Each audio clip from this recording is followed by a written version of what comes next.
Today is the 29th of October 2017. We are in a Blue Mountain Temple in Rosemead, California to continue discussing the 6th Patriarch Sutra. We're presently on slide 136. Now, every time we explain sutras, mỗi lần chúng ta giảng kinh, we've been doing this for like 10 years already, giảng kinh 10 năm trời rồi. We always spend several minutes going through this Dharma request. Và cứ lần nào cũng vậy, là bỏ rất vài 7-8 phút để mà làm cái pháp gọi là thỉnh pháp. Now this Dharma request here is that is a method, a Dharma door that my late Chinese master brought to this country. Cái pháp thỉnh kinh này là một cái pháp mà ân sư đó, cố ở Thường Tiên Hóa đó, là đã đem qua cái xứ Mỹ này. And it's a very formal process. Là một cái cơ hội rất là long trọng, thời gian rất là long trọng. It's because we are on behalf of all living beings we request the Dharma. Chúng ta thay mặt chúng sanh mà thỉnh cầu cái pháp. Okay, what for? Để làm cái gì? And this is a Mahayana only Dharma. Bên Đại Thừa mới có cái pháp này thôi. So does anyone know what for? Tại sao làm như vậy? Yes, Korean princess. Công chúa Đà Hàn của thầy. We request to generate blessing to receive. You generate a lot of blessings because you are on behalf of all living beings request instructions. Okay, cái vì thay mặt tất cả chúng sanh mà thỉnh cái pháp để làm lợi, in order to benefit all living beings. Thank you very much. Để làm lợi lạc cho tất cả chúng sanh.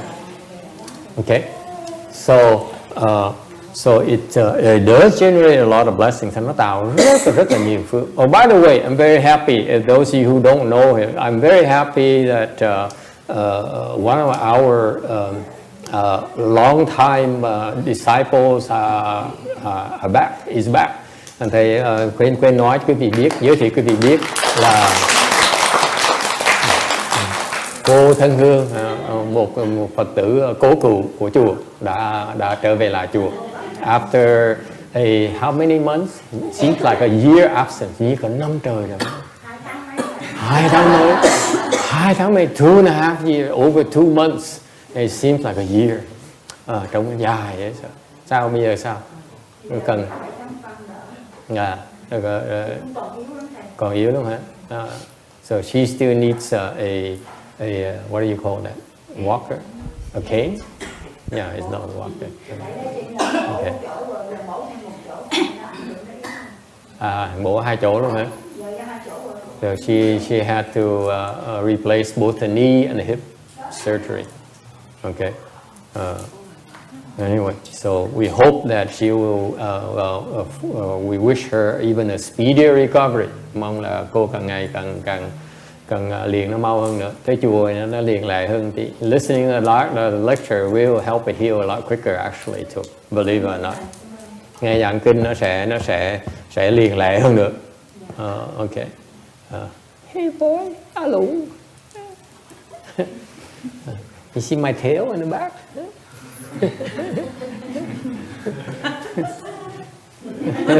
Yeah, I'm making fun of everyone, not just you, boy. So yes, it generates a lot of blessing. Mình thỉnh pháp nó tạo rất là nhiều phước. It's true. What else? What's another reason? Lý do khác là gì? Yes, Alan. For the Dharma to be spoken, it has to be requested. Huh? For the Dharma to be spoken, it has to be requested. It has to be requested. Muốn nói pháp, muốn được nghe pháp phải thỉnh mới nghe được. You have to formally request before the Dharma is bestowed upon you. Phật pháp mình is very, very, very good. Phật pháp mình nó rõ ràng lắm. Quý vị phải thỉnh pháp mới có quyền nói pháp. Quý vị không thỉnh pháp, thầy không có quyền nói. If you don't request for the Dharma, we're not allowed to talk to you. Okay. We can't speak it unless it's requested. What's another reason? Lý do khác nữa là gì? Anyone knows? Yes, Tony. For what? Protection? No, we can't tell us. Sorry. Yeah. Well, yes, some protection naturally, but it's not the reason for the request. Anyone else? Yes. So invisible beings can come here while we are requesting? No, not it. That's it? No one else? Có ai biết nữa không? Yes. Appreciate it more? Yeah, you kneel there and you walk around here and you walk slowly. Master Shin, you walks too fast, of course. Thầy Yên Trì ta đi hơi lẹ, cái thường đi phải từng bước thầm. What did I say? So you walk slowly, okay, and then so actually it's a very formal and slow process. You đi từng bước chậm như vậy, okay. Anyone else? Yes. Master, to keep the Buddha Dharma in the world. Keep Buddha Dharma. That's why you request the Dharma. Yes, that's correct. Mình để pháp lưu truyền lại trên thế gian. Yes. T. Để have blessing để receive the proper Dharma. Blessing is it proper Bhavana? Yes, some about that. Anyone? Anyone else? No, you don't know? Wow. Yes, third guess. So in the verses, we don't understand the meaning of verses now, but in the future will help us to understand the purpose of listening to it. That's true, but that's not the main reason. The main reason why you request the Dharma, cái lý do chính mà quý vị thỉnh pháp, is because it dates back all the way back to 3,000 years ago. Tại vì cái này là cái việc nó xảy ra trước đây là 3.000 năm rồi. Quý vị có biết không? I'm continuing a history lesson today. This morning we talked about Ashoka, which is about 600 years ago. Well, no, it's not 600. How many years ago? Few thousand years ago, 2,000 years ago. Đó là 2.000 năm trước. Okay. Now we go back to like 2,500 years ago, 3,000 years ago. Bây giờ mình đi sau lưu xa hơn một tí nữa. Okay. Continuing the history lesson, tiếp tục học về lịch sử. What happened? It goes all the way back to the time when the Buddha, after he meditated, lúc mà Ngài Thích Ca Mâu Ni Phật ngồi thiền dưới cây Bồ Đề, he sat underneath the Bodhi tree to meditate, and then he became enlightened. Sau 49 ngày đắc đạo. Okay?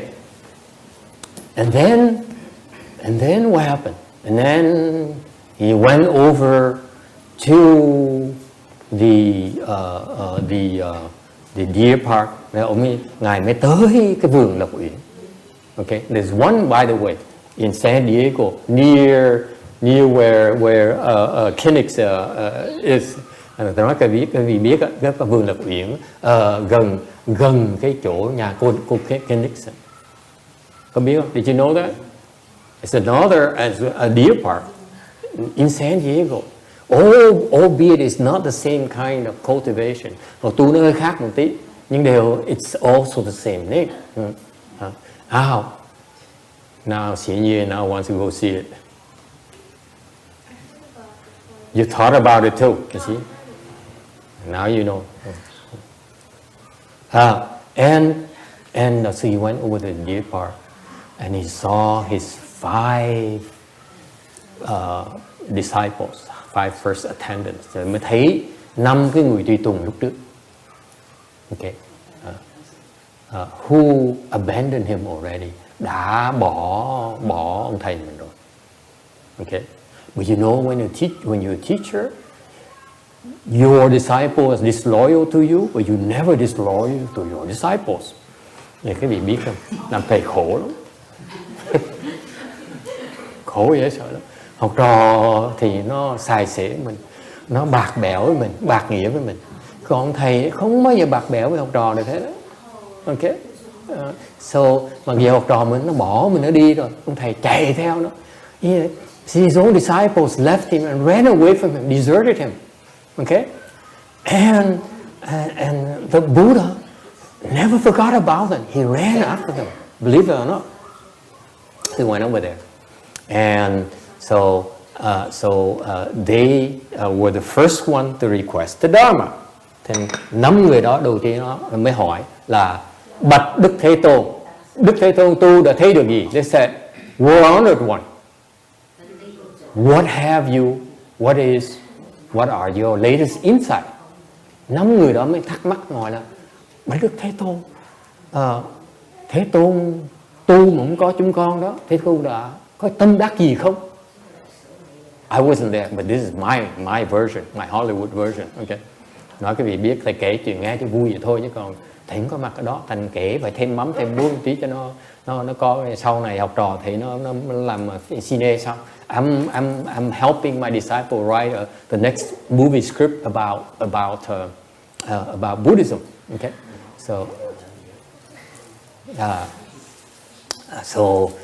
so they ask what is your latest insights?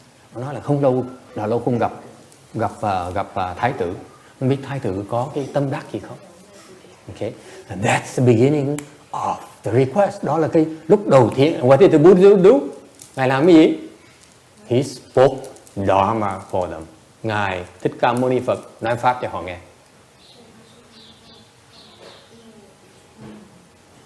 Okay, and because of that, his disciple became enlightened. Vì vậy mà đệ tử đắc đạo nhờ nghe pháp, from listening to the Dharma. So what's my point? Cái ý thầy nghĩ là sao? Everyone gets distracted from a little dragon here. Ai cũng nghe thầy kể chuyện bao chiếc chè không biết chú ý mà chỉ chú ý tới cái con rồng nhỏ thôi, thằng rồng nhỏ thôi. Lots of competition. You see, I'm competing. Cái vị thấy khổ, dạng kinh khổ lắm. Ngày nay mấy ông ở nhà là coi football. The men are watching are complaining that they can't watch football nowadays. Okay, mùa chơi football. And then you have an apprentice like a dragon. Rồi có một cái thằng nhóc nó đang tập bay. Okay. So anyway, so the Buddha explained the Dharma, and therein started the first tradition in Mahayana. Đây là cái sự bắt đầu của cái truyền thống đầu tiên quan trọng nhất của cái Phật giáo chánh pháp mình là cái gì? You speak Dharma in order to help people become enlightened. Nói pháp để mà giúp chúng sanh đắc đạo.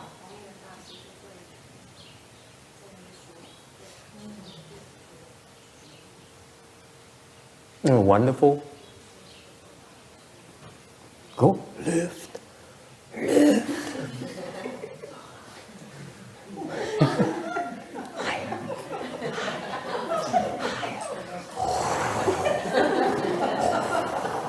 Yeah, that's one more hand. One hand is not enough, boy.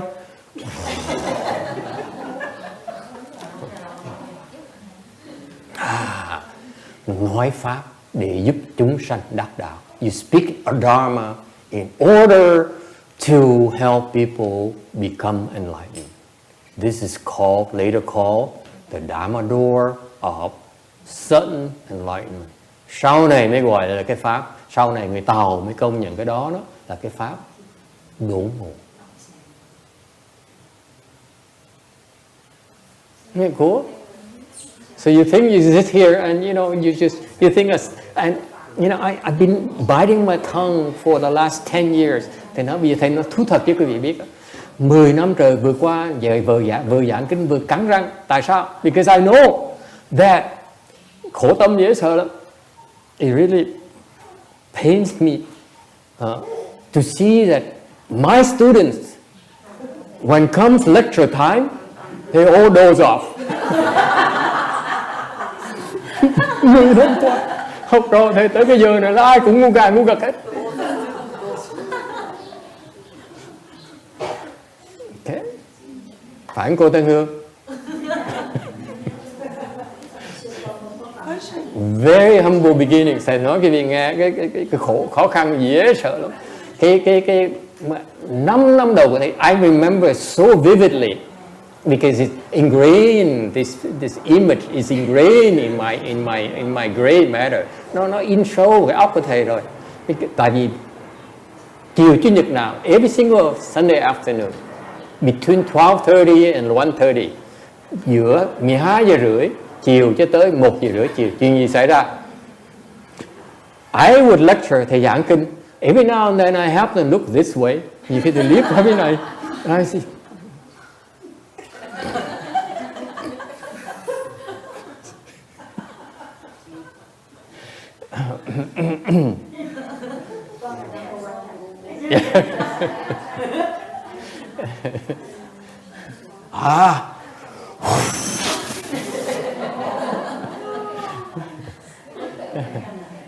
That's right.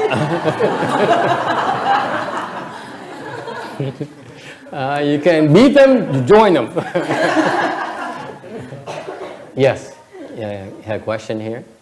So in the Dharma request, it say about non-birth at Yeah. the end. Yeah. I could never understand what that meant, but then in the Chinese character, Yeah. it says the Wu Sing. That means non-production. Non-production. So non-production and non-birth is almost the same thing. It's the same thing. Yeah, it's the same. So non-production of Dharma in fourth stage Arhat is the same Chinese character. Yeah. Kind of the same thing. Yeah. Same exact thing. Okay. Yeah. Cái vô sanh này là vô sanh là vô sanh pháp nhận đó, là cái cảnh giới của cái người giải thoát rồi. State of someone who's liberated. Okay. So even this small phrase right there, the small verse right there, actually is the essence of the sudden enlightenment Dharma door. Các quý vị thấy cái bài kệ đó không á, là một nó khai mở chứ vị cái đốn ngộ pháp môn của Phật giáo này. Okay, so now you understand why for 10 years now we always start with this. Thành quý vị mới hiểu tại sao 10 năm qua thầy giảng pháp cứ làm vậy hoài. Tại cứ nhắc quý vị, please pay attention, do not fall asleep. Thầy nhắc là quý vị đừng có ngủ gật. Cứ ngủ một tiếng, if you doze off for an hour, you lose a lot of chances to become enlightened. Cái này mất nhiều cơ hội để đắc đạo. Okay. All right. Any question? Ai thắc mắc gì không? Okay. We are discussing the story of the 5th Patriarch. Chúng ta đang giảng về ngũ tổ bên Tàu đó. Ngài Hoàng Nhẫn. Okay. So eventually, the 5th Patriarch became very famous because he had so many followers. Và từ từ đó, dần dà đó, ngài Ngũ Tổ rất là nổi tiếng. Okay. And word got to the emperor. Rồi ngài hoàng đế đời đó mới biết tên đó. So he invited the great master to the palace to speak Dharma, to receive offering and speak Dharma for the emperor. Thì theo cái truyền thống đời xưa đó, thì hoàng đế đó mới thỉnh mấy cái vị đại sư về tới hoàng cung nói pháp để nhận đồ cúng dường và nói pháp. Okay, and that's a reminder for all of you left home people. Mình nhắc lại việc những người xuất gia đó. Okay, when we receive offering, when you receive offerings from people, khi quý vị nhận cái đồ cúng dường người ta, you're supposed to speak Dharma for them. Okay, quý vị nhận đồ cúng dường, ta phải nói pháp cho họ nghe. Is it clear?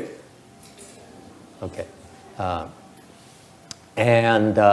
But the master consistently with the tradition of the Chan masters, và ngài Hoàng Nhẫn như những cái vị tổ sư đời trước,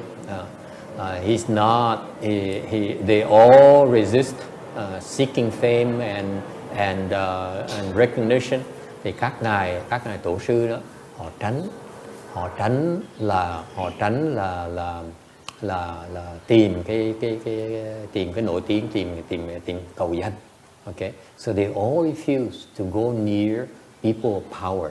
Họ tránh là tới gần những người mà có quyền thế. This is very chán. Quý vị thấy những cái bên thiền nó như vậy đó. Alright. Is there a problem or we need to do a present? Sorry about that.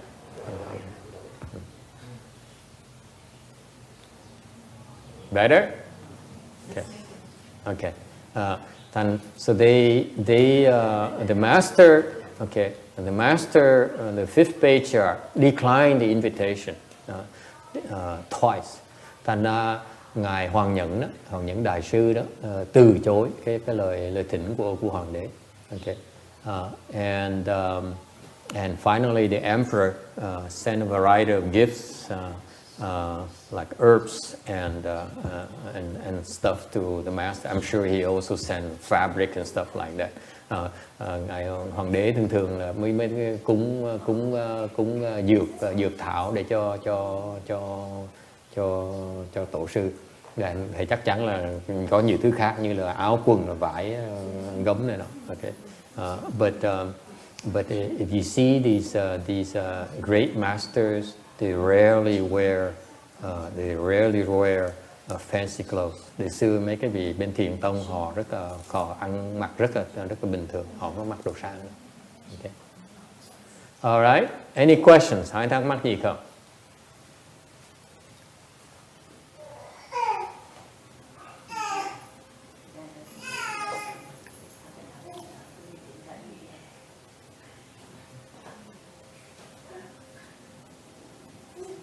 No questions? Không ai thắc mắc gì hả? Doesn't bother you that you would, wouldn't it be better for Buddhism that he goes and see the emperors and asks the emperor for support of the propagation of Mahayana? Cái vị không có thắc mắc tại sao mà cái trường hợp cái duyên nó tới rồi, tại sao mình tới mình gặp hoàng đế xong rồi yêu cầu hoàng đế giúp đỡ cái sự hoằng pháp của mình? Why not? Why not?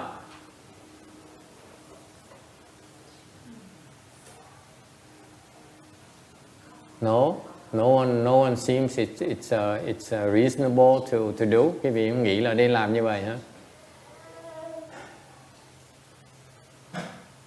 Why not?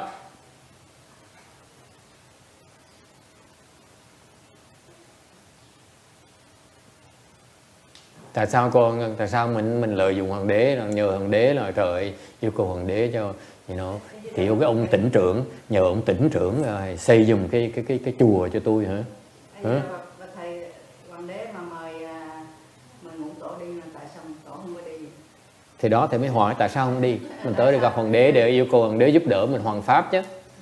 Giúp đỡ để tôi xây thêm 3 cái chùa nữa để tôi gửi học trò đi mà tôi hoằng pháp chứ. Một cái ở San Diego, một cái ở San Jose, với một cái bên Nữ Ước.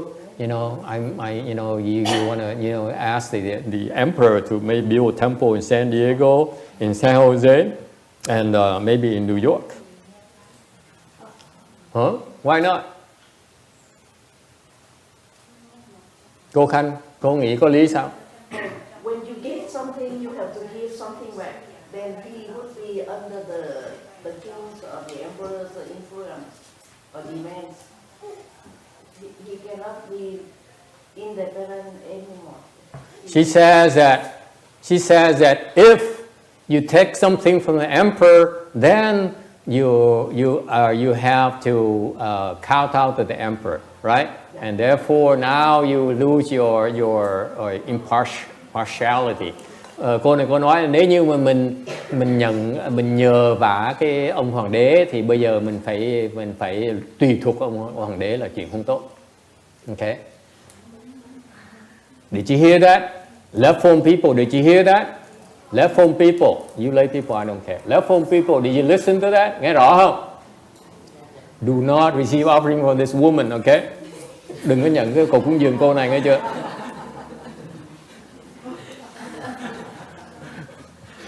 It didn't take her long to figure it out. Hỏi là trả lời bóc ngay lập tức.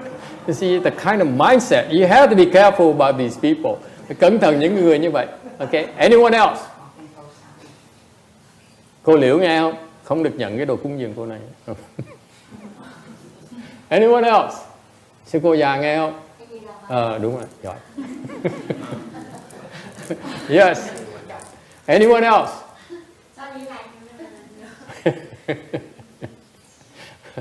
Yes. Yeah. Yes. Alo. Speak up. Cô cảm ơn. Miễn mà hoàng đế mời không đi đó phải chém đầu làm sao? Thì bởi vậy, Gu Yin says a very good point. It says if you do not obey the emperor's request, order, he could cut your head off. Nó đúng. Okay. Chặt cái đầu mình làm sao mình hoàng pháp bây giờ he had cut off. How you speak Dharma nào? Hả? Sao mình giảng pháp bây giờ? Anyone else? Yes. Có thể là ngài sợ hoàng đế mất đi cái blessing. She says maybe he's afraid after the emperor would lose his blessings. No. Nhận của cúng dường hoàng đế là ban phước cho hoàng đế. Actually, when you receive the offering from the emperor, you're increasing his blessings. Okay. He only losing his blessing. Ông tổ mất phước mà hoàng đế được phước. Okay. Anyone else? Yes, sir. Em nghĩ là hoàng đế chưa đủ thanh tâm thỉnh pháp từ tổ sư nên tổ sư đi. Thẳng nói là hoàng đế chưa đủ thanh tâm thôi. Translation. Cô Yin ask, ông nói gì vậy? Cô Yin has a question. He says, what did he say? Because I use a Vietnamese accent. So that's why the central accent. And all the other regions cannot understand us. Mấy cái người miền Nam mà nghe tiếng Trung mà không hiểu được. Yeah. Hoặc là thầy miễn mà ngũ tổ đó đi đó thì ngũ tổ nổi tiếng, và ngũ tổ không muốn gì chuyện, ngũ tổ gọi không có đi. Thì mình hy sinh mình nổi tiếng để mình hoàng pháp. Gu Yin says if you go to see the emperor, now the emperor says I approve this monk, he'll be so famous. Okay. And when the patriarch doesn't like notoriety, I said, no, notoriety is okay because it helps you, more people know about you and your Dharma. Anyone else? Yes. Is that the husband or the wife now? Who wants? Dạ thầy, nếu mà tổ cầu ông vua giúp thì ông vua phải dùng quyền lực để đàn áp người ta tin theo Phật giáo. Do not take offering with this guy either. Cái ông này cũng một loại luôn nữa. He says that if you take the offerings from the help from the emperor could use his power to oppress Buddhism. Nhận cái đồ của hoàng đế là hoàng đế sẽ sau này sẽ đàn áp Phật giáo. Okay. Anyone else? Yes, Alvin.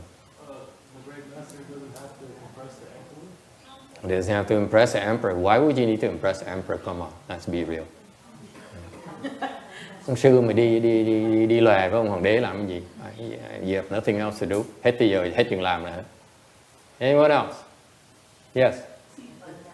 I thought Buddhism is about humbleness, and then monk will be the most humble person. And if king invites, wouldn't the monk go and not deny the invitation?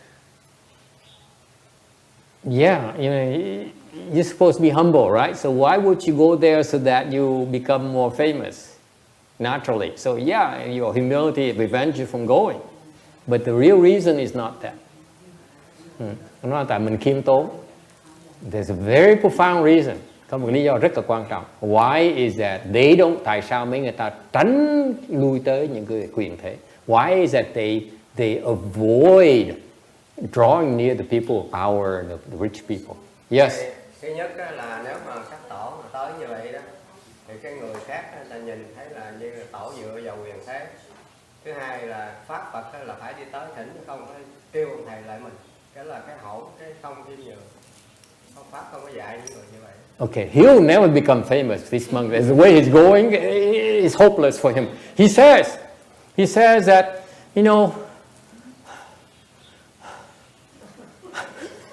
I'm so disappointed. My second generation, this is no hope. Cái đời sau nó không có triển vọng gì hết. I need more disciples.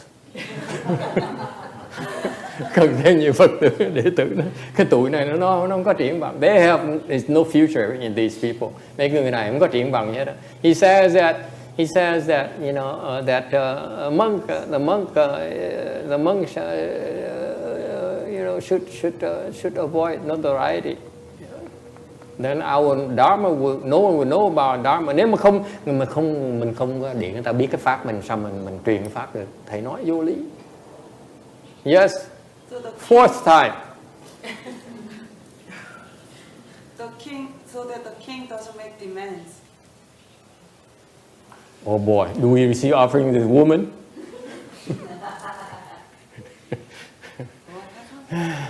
Boy, are we in trouble? Yes. Anyone else?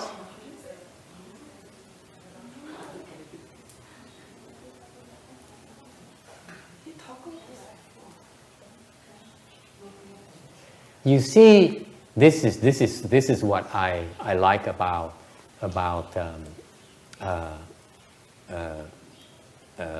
the patriarchs. Cái này thầy thích ở chỗ mấy ông tổ. Okay.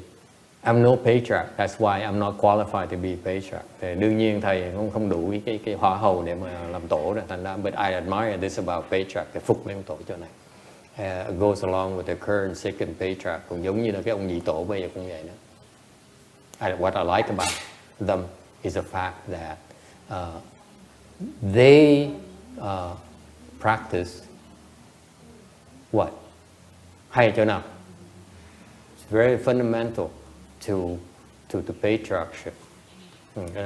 Rất là căn bản của những hành vi của người tổ, hành động của người tổ. Nổ, không, bất gì? Bất cầu. No seeking.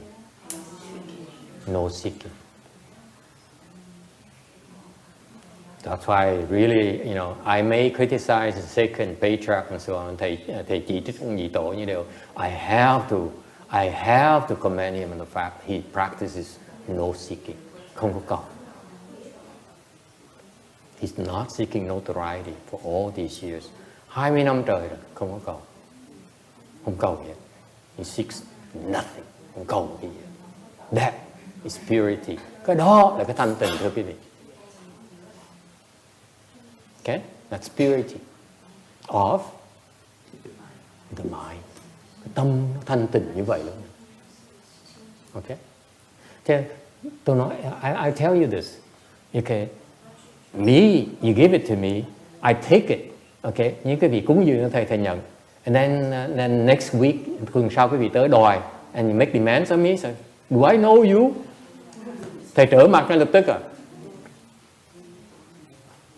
I have no problem doing that. Thì đối với thầy á, mình ba si lố cố. Okay? Look at my temple. I mean, I say, I need things.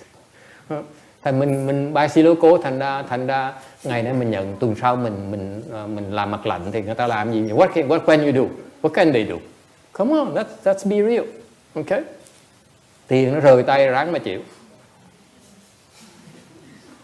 Okay? So you see, what's special about this patriarch? You see, first patriarch through the fifth patriarch.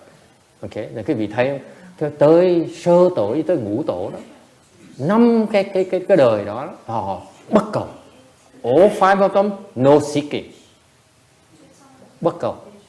Same thing when we explaining a sixth patriarch. Mình đang giảng tới kinh của lục tổ này. You find out later the sixth patriarch the same thing. Lúc sau, phần sau của kinh quý vị sẽ thấy lục tổ cũng bất cầu. No seeking.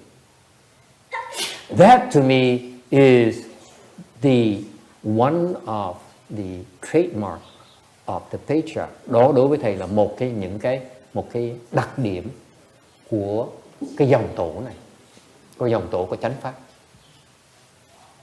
Okay, you go to my late master, tới ngài tiến hóa, bất cầu, no seeking.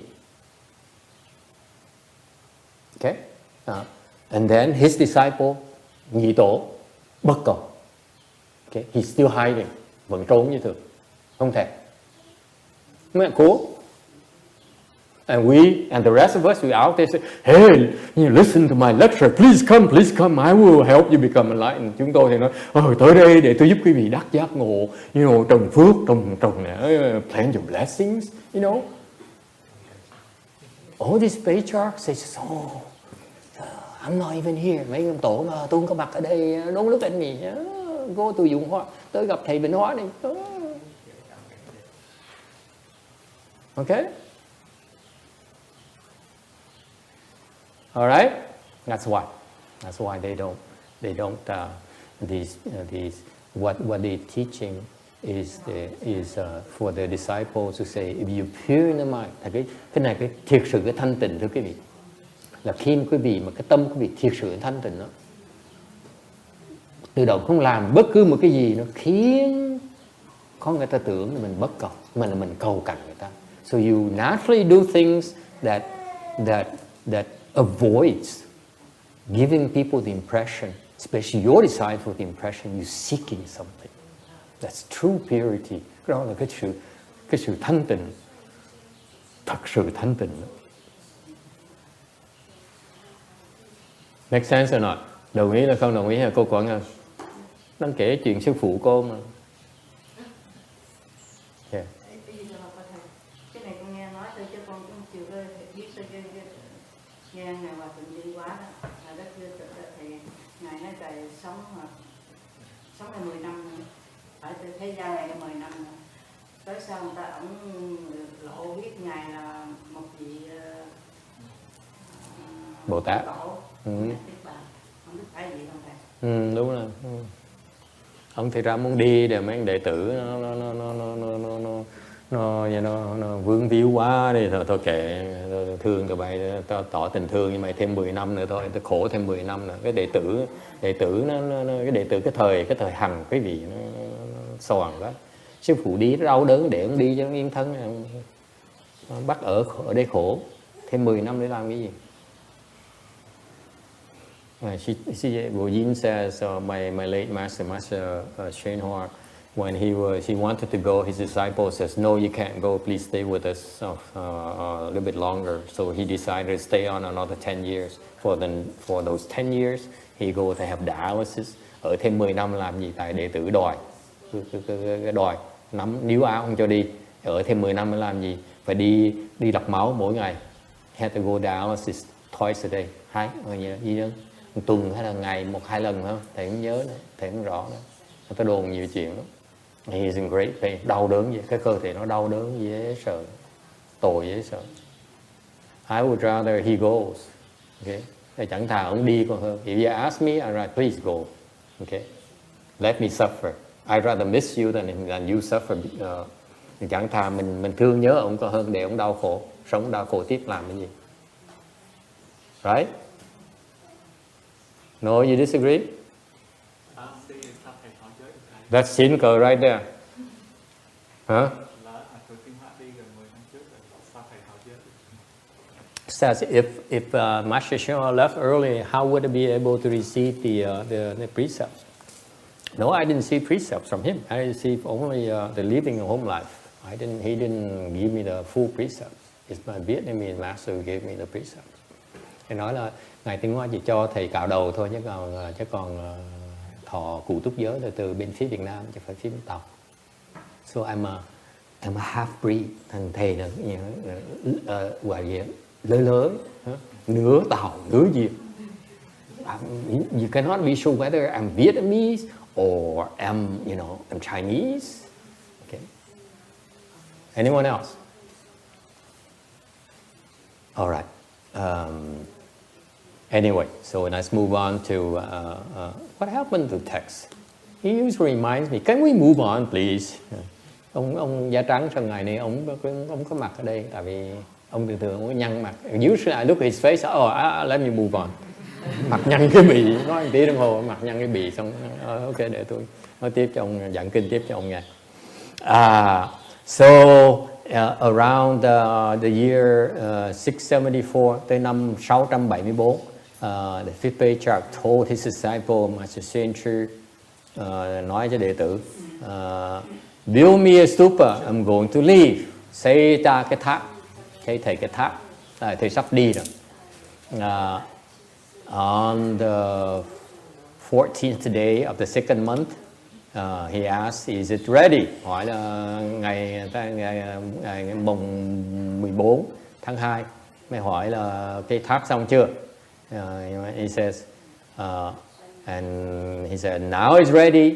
I have been teaching living beings. Tôi nói, ngài tổ mới nói là đã nhiều năm ta giảng pháp độ chúng sanh. And I cross over many of them. Thầy đã độ rất nhiều chúng sanh. Meaning that many of his disciples became enlightened. Rất nhiều đệ tử của ngài ngũ tổ đó đắc giác ngộ. Okay? Small enlightenment as well as big enlightenment. Tiểu giác ngộ, đại giác ngộ đều có. And I've transmitted my Dharma to Venerable Huệ Đẳng. Ta đã truyền cái pháp cho ta cho tới Huệ Năng rồi. And now the 10 of you should also, it's your turn to become Dharma hosts. Tới lúc mà 10 vị các ngươi đó phải làm pháp chủ. Okay. And you should go out, establish your own Bodhi mandas. Thì quý vị nên ra ngoài kia thiết lập cái đạo tràng, and to spread teachings, to make it available to more living beings, để nó đạo tràng nó được nới rộng ra, nhiều người có nhiều chỗ hơn. Alright. 139. The 10 address were. 10 cái vị đó là ai? Those are the famous one, the most famous one being Sẩn Siêu. Trong mấy cái 10 vị đại đệ tử của ngài ngũ tổ, trong đó mà trong một trong hai vị nổi tiếng nhất là ngài Thần Tu.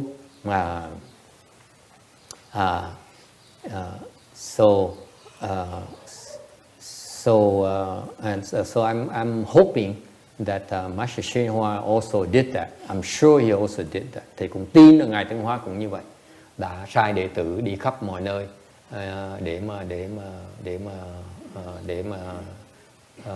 mà hoằng pháp. It turns out my late master is interesting. Nói khác một tí. Master Shen Hoa, he says,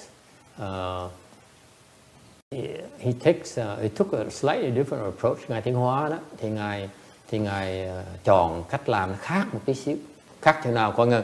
What's different? I'm asking his disciple. Hỏi cho học trò Tiến Hóa thử có biết không? Khác thế nào con ơi?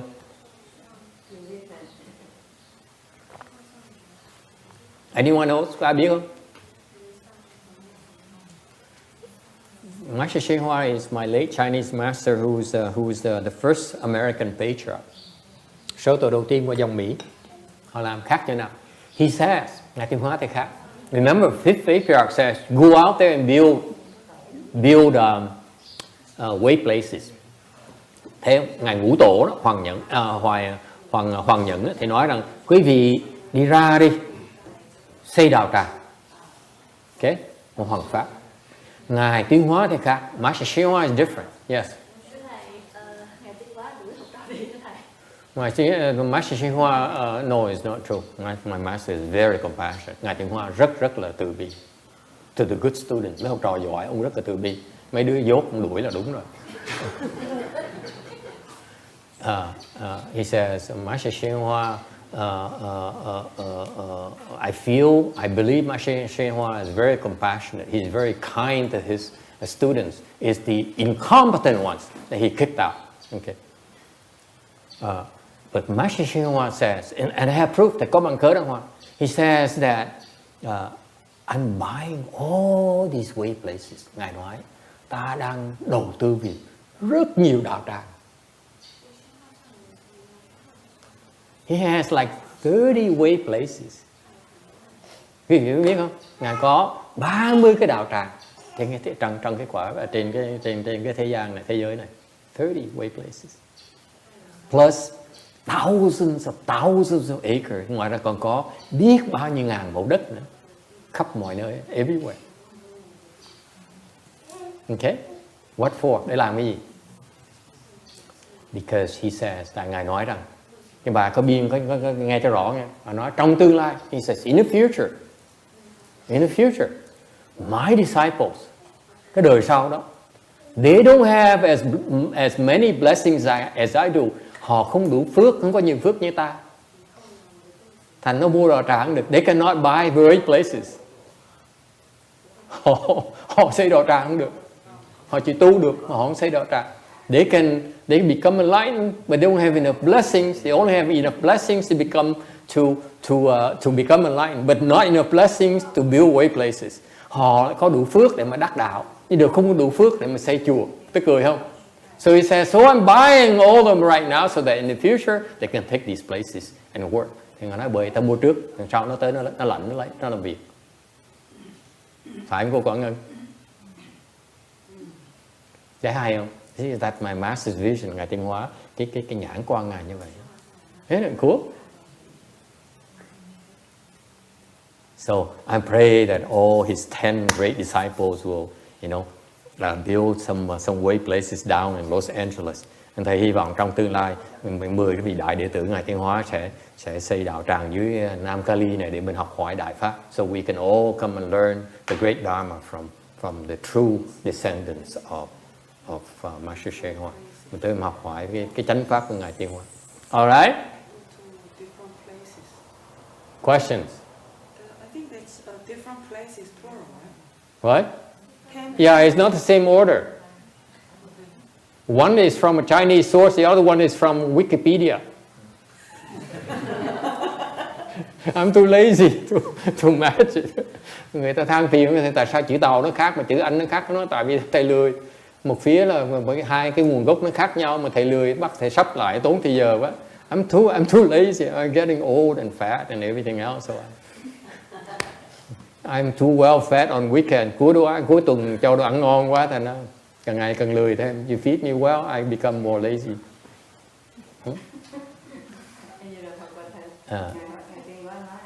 Có phước đó. Xây đạo tràng hả? Xây đạo tràng. Rồi chọn cái phước để cho người ta giác ngộ đi giảng sanh hết rồi tôi tặng chùa đó thầy. Yeah. Đúng rồi. Bởi vậy không phải công nhận Ngài tiến hóa hay thiệt á. Okay. All right. Any other question? Rồi thắc mắc gì khác nữa không? Yes. Upasaka. Upasaka is Sanskrit cái thân cận nam. It means the layman. Layman. Actually, it's more than layman. Actually, it says these people they get close to the Sangha to support the Sangha. Cái người thân cận nam này là người thân cận vào cái người tu sĩ để giúp họ hoằng pháp. They get close so that they can know what these leftful people need. Because the true leftful people will not tell you what they need. Quý vị biết không? Tại cái người mà chân tu sĩ như Ngài đệ tử Ngài Thiên Hóa đó, không ai mở miệng nói cái gì đâu. They don't tell you what they need. I remember this example. Thầy nhớ cái bài học đó đó. When I was a novice, hồi đó thầy làm sa di đó, at the city 10,000 Buddhas, làm sa di thời làm sa di Vạn Bậc Thành đó. I went to the Berkeley, tới cái chùa Berkeley đó, and I heard Master Hẩn Sự talk about, nghe ngài Hàng Thật ngài nói. He says the Abhagiri group, the Hinayana group, cái nhóm Abhigiri bên cạnh chùa Vạn Phật đó, cái nhóm người Nam Tông đó, okay, mà rất thân cận với Vạn Mật Thành đó. There's a group of Hinayana monks that's from the Thai origin, from Ajahn Chah, who is very close with the CTTB. That group there, they says their practice, họ có cái truyền thống, họ có cái cách làm như they say they list on their website, trên hệ thống của họ, trên cái mạng của họ, họ để ra là hiện thì họ cần những nhu cầu này. They said I need these things. I need another van. Tôi cần chiếc xe 15 người để chở 15 ông sư đi. I need more rice noodles for December, tháng 12 này có Phật thất nhiều, thành ra phải cần thêm phở. Okay. And then I need clothes because I have more people living the home life. Tôi cần thêm áo quần tại phải có học trò nó mới xuất gia. Okay, I need shoes because here in the US we don't have sangha shoes. Tôi cần giày tại vì xứ Mỹ này không có giày người xuất gia nữa. Okay, I need a yacht for summer vacation. Tôi cần cái tàu để mà mùa hè đi Bắc Căng. So they list these things on the website. Thành ra bên họ nêu ra những cái nhu cầu của họ. And so Master Heng Shu, I remember he says, it sounds like a good thing, cái đó nó có lý. So he says, I'm not sure that we should do that. Thì ngài nói là không biết mình nên làm là không. Okay? And I don't think he ever did anything. Thầy nghe nói là ngài không làm gì hết đó. Later I saw they established a way place in Australia. Cách đây mấy năm đó, 7-8 năm trước họ lập cái đạo tràng mới ở đằng bên Úc Châu đó. Now they said I need a carpenter, a good carpenter. Họ nói bây giờ tôi cần cái người thợ gỗ giỏi.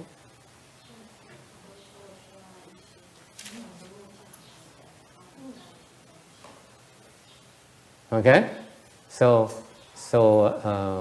that's why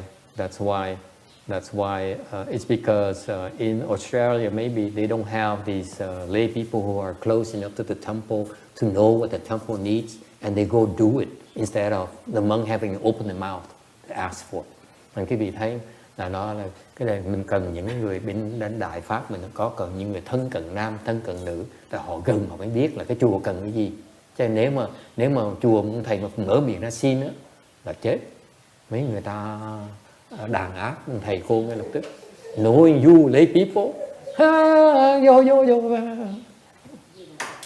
Remember, take pictures how crowded it is today. Nhớ chụp cái hình ngày nữa đông dễ sợ. It must be the good food. Chắc là bữa nấu ăn ngon.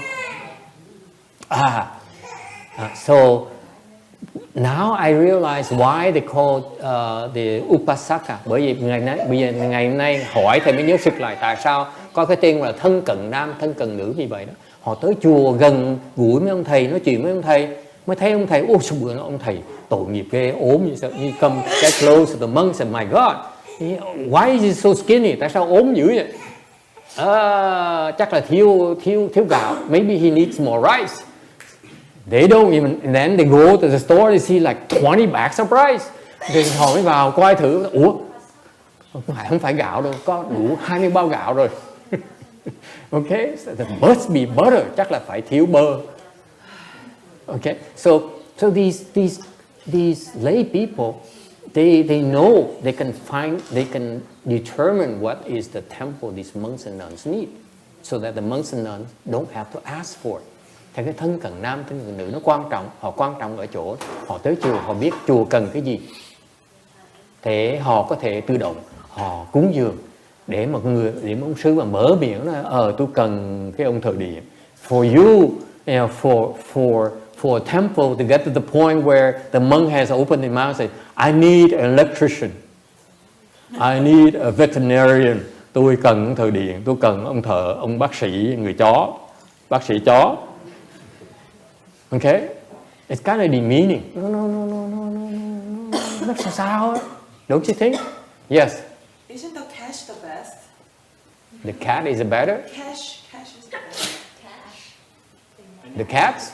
Cash. Yeah, we have a lot of young kittens too. No, cash, cash. No kittens. Okay. Yes. Master, there is one term also called this the Upanishad. Are you familiar with that? Upanishad. It sounds familiar. But I don't speak Sanskrit. Oh. What's Upanishad? Look it up. Upanishad. Upanishad. Huh? It's Vedic?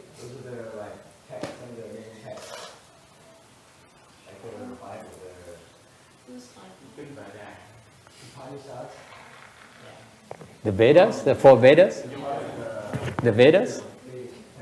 The Vedic text? See, according to my expert, the Hindu expert here, it's called the Vedic text. It's the Hindu text. It's not Buddhist. Okay? Don't read it. Okay, anyone else? Thành ra cái phước báo mà cái người mà tu hành mà có phước báo bên Đại thừa mình có nghe thân cận nam. So what happens in Mahayana, you practice properly, you have someone called Upasaka who will take care of those things without you having to open your mouth and ask for it. It's to the meaning. Cái người bên Đại thừa mình thực sự có phước á, là có người thân cận nam, thân cận nữ tới, họ tự động cúng dường, mình cần mở miệng ra xin. Ok? Cái người mà tu sĩ mà mở miệng ra xin hoặc là lừa qua lừa lại để người ta biết mình cần cái gì, or you drop hints or like you play soccer, or football, that's to the meaning. Nó thiếu cái tư cách của người xuất gia này. Tôi với thầy, have you translated Haruchi? I don't see her that often. Hiểu phán gì? Thế nào? Anyone else? Does it help? The Upasaka? That's why they play a very important role. Thành cái người thân cận nam, thân cận nữ quan trọng đó, thưa quý vị. Okay. And that's the blessings of the monks and nuns. Đó là cái phước báo của cái người tu sĩ. Okay, so that they don't have to ask for thân cận, phải mở miệng ra xin. Yes. All right. Okay. No more questions? Không có thắc mắc gì hết hả? Good point. Upasaka. So this person here, because he's so close to the 5th Patriarch, cái người thân cận nam này tại họ thân cận cái ngũ tổ, thành cái người này cũng là giác ngộ. He's also enlightened. Họ giác ngộ luôn nữa. There's a proof right there that lay people can also become enlightened. Thành ra chứng minh cho quý vị thấy những người cư sĩ vẫn đắc giác ngộ được như thường. Yes. In this text, enlightenment is 4 stage arhat or beyond? 4 stage or high. Oh, this is 4 stage. Yeah, 4 stage. When you're 4th stage, you can open a way place. Cái câu hỏi là cái này là mấy người này là tứ quả trở lên hay sao? Tối nay thường á, khi mà nói mà giác ngộ, tứ quả trở lên mới gọi là giác ngộ. In Mahayana, we consider a small enlightenment 4th stage arhat. Cái bên Đại thừa mình á, cái tiểu ngộ là tứ quả. Below that we don't feel it's no big deal. Dưới đó thấp á, chúng tôi không quan trọng đó. So lowest to us is like 4th stage arhat, and a bigger enlightenment is called bodhisattva. Cái người mà tứ quả gọi là tiểu giác ngộ, Bồ Tát gọi là đại giác ngộ. Okay. All right. Any other questions? So once you get the 4th stage, khi mà quý vị tới tứ quả đó, it's okay for you to go and open a way place. Tới tứ quả rồi, quý vị có quyền đi mở đạo tràng. Okay. It's okay. Yes, the young lady here. Thầy, mấy cái người mà thân cận vậy, giúp đỡ chùa vậy, khỏi tu cũng chắc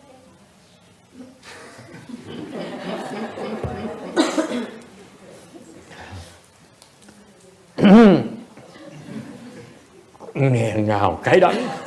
Trả lời sao nữa? He says these lay people who are upasaka, upasikas, can they become enlightened without cultivating?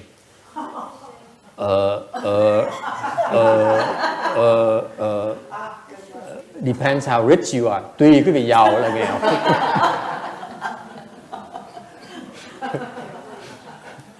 I think. Thầy nghĩ là như vậy. Yes, sir.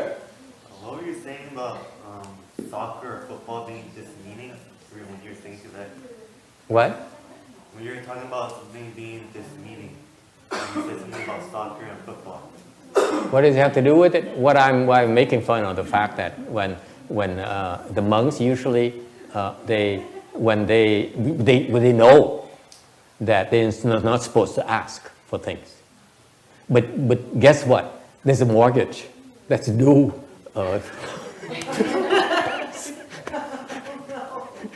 Cái vị nghĩ lại cho coi, cái người xuất gia khổ lắm, mình biết mình không được đòi, mình không được xin. Mà cụ nghĩ cho coi, còn có 2 ngày nữa là phải trả tiền nhà băng rồi. What are you gonna do? And then you have 10 mouths to feed, còn thêm 10 miệng ăn nữa. What does that have to do with soccer and football?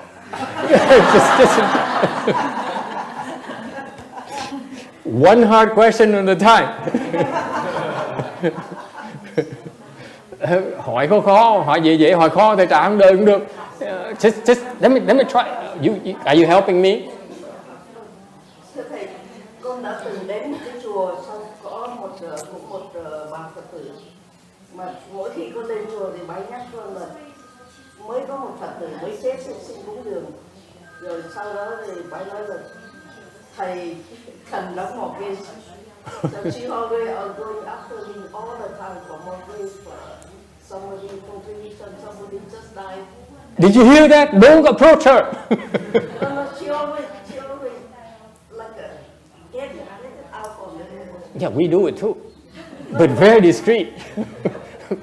Just like we wait until like they ask questions, you say 2 more days. Oh, not funny. I know it's not funny. Khổ áp lực dễ sợ họ đâu có hiểu được. Yes. So what did you do? You know, to the point where I stopped coming there because it's so hard for me. You know, it's so hard to refuse her. Lynn, stop it.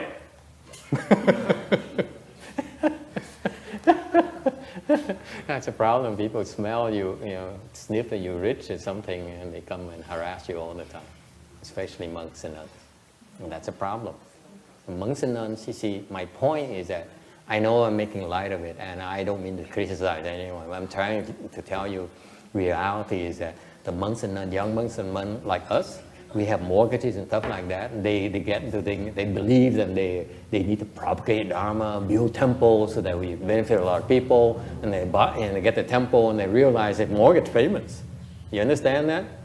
Wait until you get married and you see what I mean. Okay, the wife says, how much money do you bring home today? Okay, so that's why there's a lot of pressure. So far so good. So now the monks and nuns, they know they're not supposed to ask for money.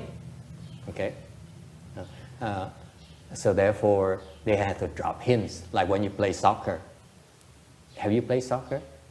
No. That's why you ask. What were you trying to say though? What was the point? When you play soccer, let me explain soccer to you. Okay? I don't play soccer, but this is how I see they play it. Okay? They look this way, actually they kick this way. And then they go this way. They go is like this all the time. You see? So that's what we do. We have to drop hints, like 2 more days, more than once. You see, 3-4 times is better. And they still these people, they say, what are you talking about? Ông này cũng hỏi thầy á, tại sao thầy giảng pháp mà nói chuyện đánh banh, đá banh? Thầy nói, con thiệt khờ dễ sợ. Thầy nói khổ tâm dễ sợ lắm, có gì biết không? Mấy ông thầy trẻ đó, cứ không biết ai đồn nhau sao nó bây giờ người thầy tu là phải xây cái chùa, không xây chùa là không gọi là thầy tu được. Ai cũng lo đặt ra xây chùa mua chùa thì nợ tiền nhà băng này 2 tháng, có ngân biết còn 2 tháng, còn 2 ngày nữa phải trả tiền nhà băng này, đầu tháng nữa. Ok, cô biết không? Thành ra Mà bây giờ không có tiền sao bây giờ? Thành phải lừa Phật tử, nó lui, nó xiên, nó lại sàn qua sàn lại giống như đá banh vậy đó.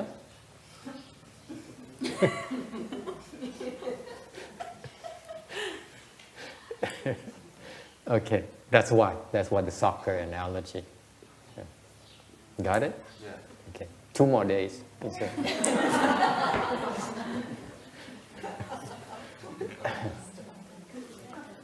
Any question?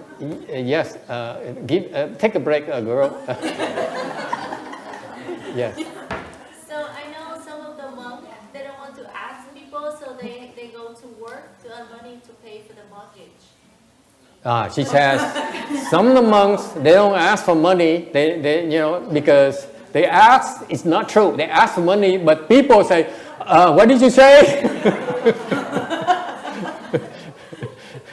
Có người nói với ông thầy á, không có chịu hỏi tiền. Thằng nói có chứ, hỏi mà tại người ta làm điếc hoài, giả điếc hoài mình. So what did they do? They go and found a job. Họ kiếm việc làm, họ làm ra tiền. Okay. And then what? What's your point? I think monks are not supposed to work to Why not? get a job, right? Why not? Then they're not. Master Xianjie, is there a precept says you're not supposed to get a job?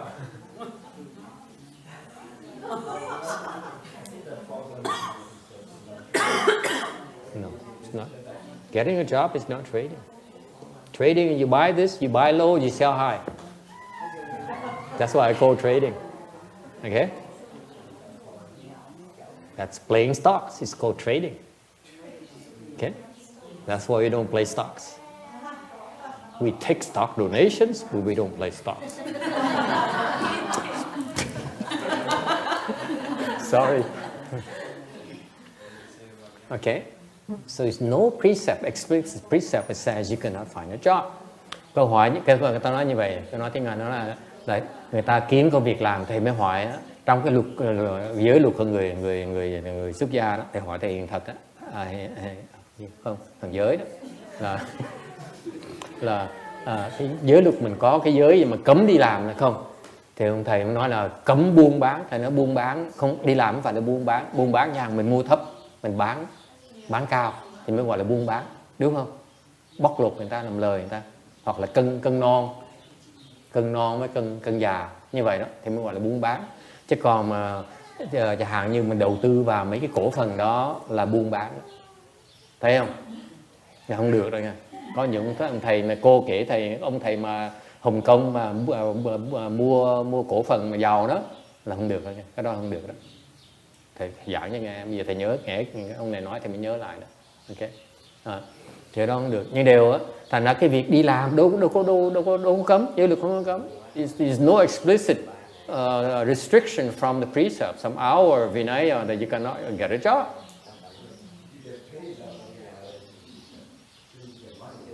No, it's not a violation. Trả tiền không phải là phạm giới. You know, I will. You have to show me exact precept. It's no such thing. Không có cái chuyện đó. Yes, sir. I thought Buddha said that monk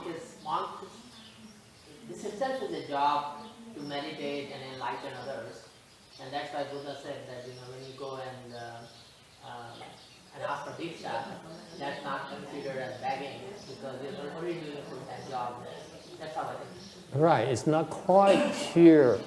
Okay, I agree. Mình người xuất gia đi làm là, what you're trying to say is that, to paraphrase what you're saying is that the monk's supposed to do religious, lofty things, not worldly things, right? Thì ý ông này nói là cái người xuất gia mà đi làm việc làm ra tiền là cái chuyện thế sự, chứ không phải chuyện người xuất gia. Người xuất gia phải làm chuyện người xuất gia, đúng không? Phải tu hành này nọ, quét dọn chùa chiền, xây cất chùa chiền để đừng có làm chuyện thế sự. I agree. But it's not the real reason why, because they have excuses. If people say, well, it's better I have a temple here, at least on the weekend I open it and help some people. Ông nói là ông thầy nói là chẳng thà ít nhất cuối tuần tôi mở cửa chùa ra cho người ta Phật tử tới, tôi giúp 5-6 người Phật tử. Okay, còn hơn là không có chỗ tu. It's better, right? And I help 5 or 6 people come to the temple on the weekend, because it turns out that these people, when they get a job, There aren't many, don't have a lot of disciples. Những cái người đi làm việc rất ít đệ tử. Rất ít. Okay? But still better. Còn thà như vậy còn hơn là mình đi làm.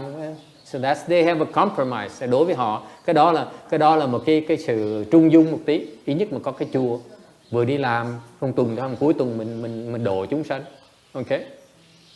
Còn Ngân có vấn đề gì không? Will you have a problem?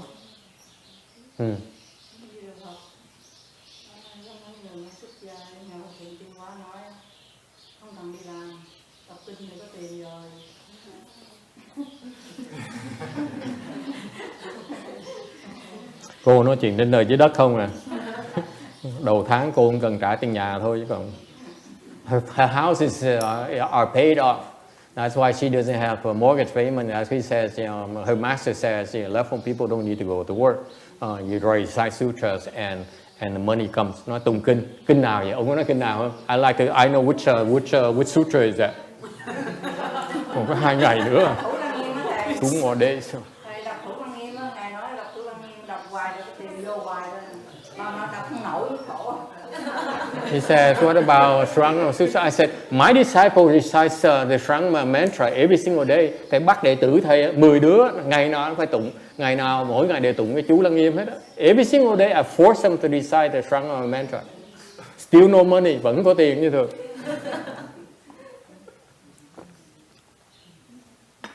What's the real reason? Yes. The Catholic nuns, they are working as nurses. So can the Buddhist nuns work with them as the nurses in the hospital? Can they? Do you know any hospital that takes nuns as nurses? Like in Vietnam or something? No, I'm just asking. There's a hospital. No, I don't. You don't hire nurses?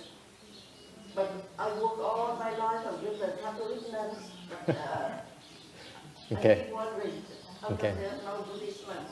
Do you need a nun that sings and dances?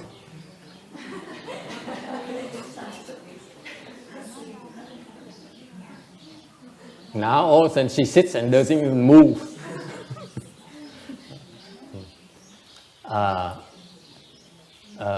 The question, she says that the Catholics that work with nuns who work in hospitals as nurses, they're trained as nurses actually. Có nhiều bên Thiên Chúa giáo mấy cái người bà sơ đó đi làm y tá. Okay. Buddhism we don't allow it. Cái chuyện bên Phật giáo chúng tôi không có chuyện đó. We only make them sing and dance in a corner, street corner. Chúng tôi chỉ bắt họ đứng nhảy múa trên cái góc đường thôi. Okay. It's okay. It's called Hare Krishna branch. Nó là cái nhóm mà Hare Krishna đó. Okay, so why not? Tại sao không nên đi làm? Why aren't you supposed to work? Yes.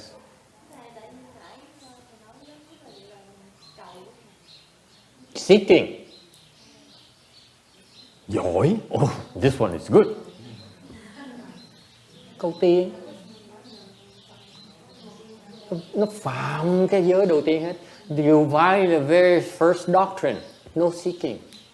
What are you doing seeking money for? Cầu tiền làm cái gì? Không có thì nó siết cái chùa thôi. If the money doesn't come in 2 days, they can take the temple away. I don't care. Thầy nói mà tới 2 ngày nữa mà không có tiền trả nhà băng, thầy tới siết chùa đi. Không có chùa thôi, cần gì? Lên núi ở. You go up the mountain. We all move to the mountain. Mình dọn lên chùa, lên núi ở.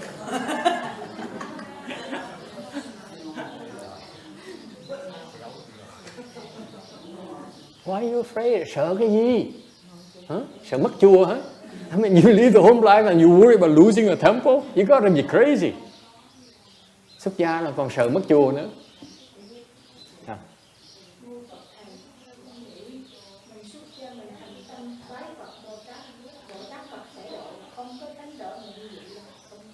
Thầy chỉ với cô nghe. I tell you the answer. Thầy trả lời cô nghe. I've seen this in Taiwan. Bên Đài Loan học cái pháp này rồi. Before I came back to this country, I had to look for ways to build a temple. I admit. Thầy bây giờ thầy ngày nay thầy gì đó gọi là thố lộ, gọi là sám hối. I'm repenting. Since today is repentance day. I repent that when I was young, my younger days, lúc mà còn trẻ đó, đi coi thử làm sao ta xây chùa. How did these people build the temples? Wouldn't you like to know? Huh? I looked many places, thầy nhìn rất nhiều chỗ rồi. Okay, I found out quite a few places, rất nhiều chỗ. You know how they do? Các bạn biết họ làm sao?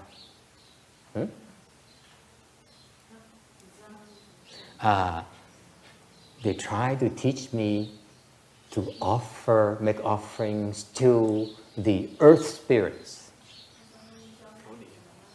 Cúng dường cho địa thần. A lot of monks do that. Rất nhiều người sư làm cái chuyện đó. You know that? They make offerings to the spirits.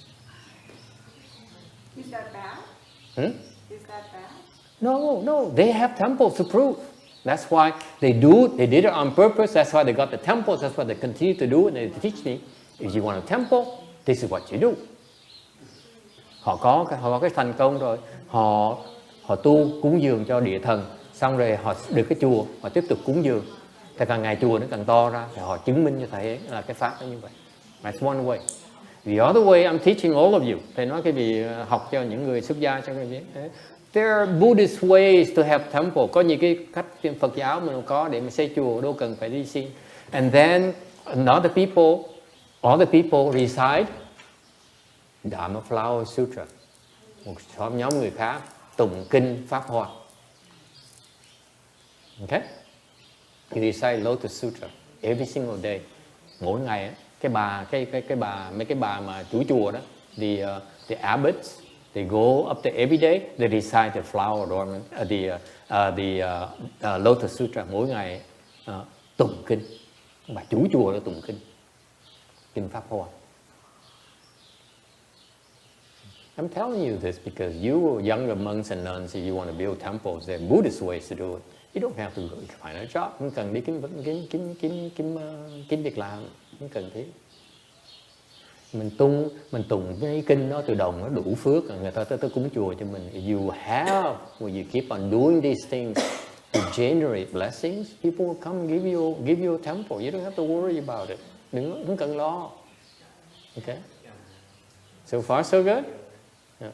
And finally, another reason why you don't want to work as a monk and nun, vì lý do khác mà không nên đi làm việc, sơ đi nữa không nên đi làm việc. Tại sao? Why not? Because you do not put yourself in a position that enables lay people to scold you.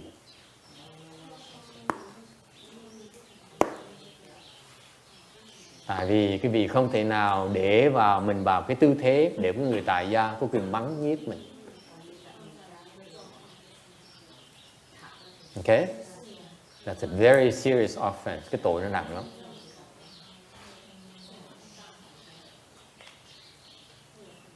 Okay? Tội rất là nặng, hai bên đều nặng hết. Very serious offense for both sides. For the lay person to scold the left-form person. Cái người tài gia mà mắng nhiếc người xuất gia tội nặng lắm con, nặng dễ sợ. No one's gonna teach them. Những người đó không ai dạy họ đâu. I will tell you. Cái hạng người đó không ai dạy đâu. Ông thầy gọi là né hết. Okay? So you condemning your bosses. Tại cái người xuất gia đi làm việc như vậy là khiến những người mà làm chủ của mình đó là họ ngóc đầu không nổi. You're condemning them to a life of a future of darkness. And you condemning yourself, mà quý vị cái người xuất gia đi làm như vậy, okay, là mắc tội với chư hiền thánh tăng. If you as a lay person, you put yourself in that position, you are a representative of the sagely Sangha. Tất cả những người xuất gia chúng tôi, mặc dù là phàm phu thôi, đều là đại diện cho thánh tăng hết. We all are nobodies, but we are representatives of the sage sangha. So if, as a representative, we allow them to look down upon the sangha through us, we are committing a very serious offense. We will have a hard time getting enlightened. Những cái người mà để vào mình cái người tà gia nó khinh thường cái người tăng như vậy là sau này người xuất gia nó khó mà đắc giác ngộ, khó dễ sợ. Forget it. Mấy người đó sắp ngộ không được. They're done. Okay? Agree, disagree? These are subtleties. That's why we don't encourage people to go to work. Thành bởi đây cái lý do thầy nói cái gì cho rõ là tại sao mà những người xuất gia chúng tôi chủ trương là không có đi làm việc như vậy. Okay? Như sư phụ cô Cần Ngân nói đó, đói thì chết thôi chứ sợ gì. Nghèo thôi thì ở dưới cây chứ sợ gì. So my master, according to Wu Yin's master spirit, he says if you chúng sự bu pan tung sự bu pan yuan sự bu hoa yuan chúng sự bu chiếu yuan nghèo mạt rệp cái nữa cũng không cầu duyên. Okay, that's our teaching, our teacher's teaching. Cái đó là cái tông chỉ của sư phụ chúng tôi, thành là chúng tôi không làm chuyện đó. We can't do those things. That's all. We'd rather die of poverty, of cold, of hunger, than violate our teacher's doctrines. Cái dòng chúng tôi đó là không có làm những chuyện đó được, tại vì sư phụ đã dạy rồi, không được làm. Okay, clearly we're not allowed to do those things. That's all. Playing soccer is okay, but we cannot. Đá banh thì được. Chứ còn ông không cấm. By the way, he never forbid us to play soccer. Không bao giờ cấm chơi đá banh hết đó. Okay? Does it help? Very good. These are the contemporary issues that is not mentioned in the Vinaya and the formal teachings. Mấy mình nói chuyện có vẻ khôi hài, hời hợt, thiệt ra là dạng nghĩa chứ quý vị biết cái pháp nó áp dụng trong cái đời này ra sao, đời tu hành, đời thời đại này ra sao. 140, tấm 140. And after the stupa was finished, sau khi cái tháp nó xây xong rồi, ngài ngồi yên và tịch. He sat, he got in the full lotus, ngồi xếp bằng và viên tịch, and he entered stillness. And he lived to the age of 74, và sống tới 74 tuổi. 141, tấm 141. I give you a chart of his offsprings. Để cho quý vị thấy cái hình này, cái bản đồ này, cho quý vị thấy là cái tầm quan trọng của ngài ngũ tổ, là đệ tử ngài ra sao. He engendered very important monks, very eminent monks. Ngài đệ tử ngài nổi tiếng sợ lắm. You have after the 5th Patriarch, the 6th Patriarch, and sau khi ngài ngũ tổ đó truyền lại cái địa vị tổ vị cho ngài Huệ Năng đó, thì ngài Huệ Năng đó đào tạo rất nhiều nhân tài trong Phật giáo của Minh Tàu. The 6th Patriarch, after he inherited the patriarch achieved from the 5th Patriarch, he engendered a lot of important monks, among which are the 5 Chan schools. Và ngài đào tạo nhân tài của 5 cái dòng thiền của Phật giáo Trung Hoa. Okay. That's why he's highly revered. Bởi vậy ngài Lục Tổ được người ta kính phục như vậy. Tại ngài giỏi, đệ tử ngài giỏi quá. And that's the people revere the 6th Patriarch because his disciples are outstanding. Đệ tử ngài giỏi quá đi, incredible disciples. Okay, quá giỏi đi. So you have the big names like những cái người nổi tiếng như là Hoài Rang, the 7th Patriarch, ngài Hoài Nhượng là tổ thứ 7. And after that, very famous name Mã Dụ, sau đó là ngài Mã Tổ. Phật giáo mà quý vị mà nghe Mã Tổ là ai cũng biết Mã Tổ, người rất là nổi tiếng. Mã Dụ is very very famous.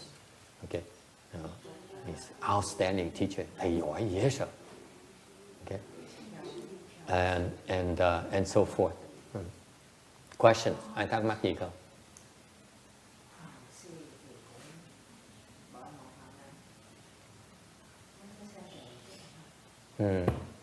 142 tấm 142. So this introduction is compiled by Phá Hải. This whole sutra is compiled by Venerable Phá Hải, one of the 10 disciples. Thành cái kinh lục tổ này đó là do ngài Pháp Hải sưu tập, mà he is a room entering disciple. Ngài là một cái nhập thất, đệ tử nhập thất. In the Chan world, trong cái thế giới thiền, khi quý vị nói cái dòng đệ tử nhập thất á, là những cái người đặc biệt. These people who are room entering disciples are enlightened disciples. Thường những cái người á, usually, in general, they are enlightened disciples. Thường họ là giác ngộ hết rồi. Okay. And why is that? Tại sao có sự phân biệt như vậy? Why is a discrimination when we are teaching you to not discriminate? And once you become enlightened, now you start discriminating against disciples. Thì hỏi cái việc mấy ông tổ đó là muốn dạy chúng ta rằng muốn giác ngộ thì đừng có phân biệt. Đấy. Khi mà họ giác ngộ rồi bây giờ họ phân biệt người là vào phòng được, người không vào phòng được. Tại sao như vậy? Why is that? Tại sao vậy?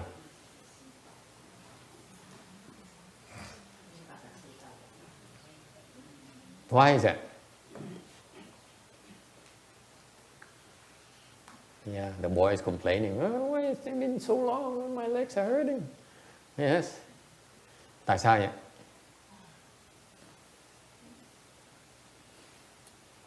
Two reasons. Hai cái lý do. Two reasons. Yes, Anna. The chairs today, the chairs are more popular than ever. Cái tuần này sao lạ ghê, cái ghế nhiều người thích ngồi dễ sợ. Ok. Hai lý do tại sao có sự phân biệt giữa người nhập thất và người không nhập thất được. Why? Tại sao như vậy? No? I'm telling you, you're learning all these things that you cannot find anywhere on the internet. Thầy kể vì cái chuyện đó là không có trên mạng. Okay? Because I just making it up as I go along. Thầy vừa nói vừa chế rồi. Why? Yes. Yeah, they have blessing, and some have blessing. Đúng. Very good. Go on, nó tiếp đi. Yes. Tại sao vậy? Có biết không? Tại sao biết không? Có người nhập thất rồi hay chưa nhập thất? I'm going to ask Master Shri our disciples there. Are you room entering or non-room entering? Cô có ngân gì là nhập bếp. She's kitchen entering, not room entering. Chỉ vô nhà bếp thôi chứ không được vào phòng. Anyone else? Number one reason.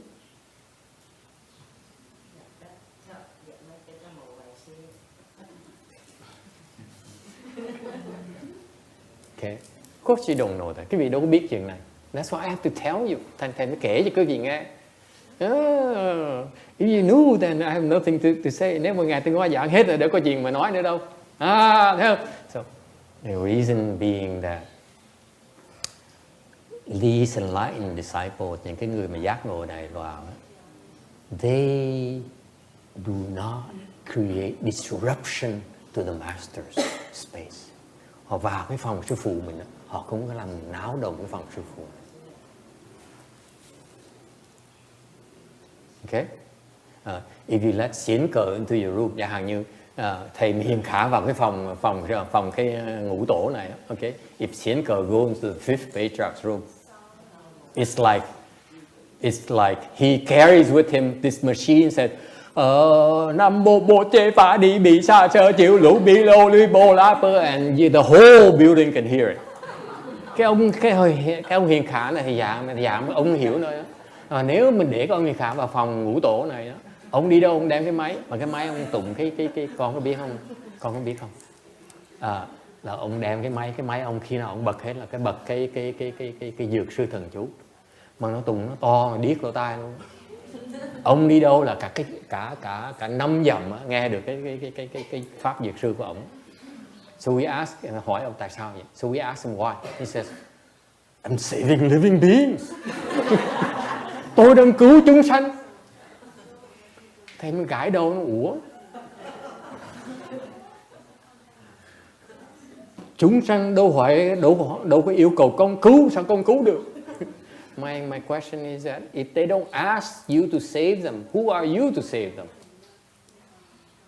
Người ta họ không yêu cầu mình cứu, sao mình cứu được? Okay, so anyway, so my point here is that these non-enlightened people, they are very noisy. Tại cái người mà chưa giác ngộ nó ồn dễ sợ, nó ồn ào dễ sợ. Okay, and the 5th Patriarch's room is very, very peaceful, very quiet. Cái chỗ của ngài ngũ tổ đó, nó yên, nó yên an lạc dễ sợ lắm. Không thể nào để mấy cái bác sĩ loco nó vào nó quậy đâu. You cannot allow these bicycle people to come in and disrupt the peace. Agree? Quý vị đồng ý không?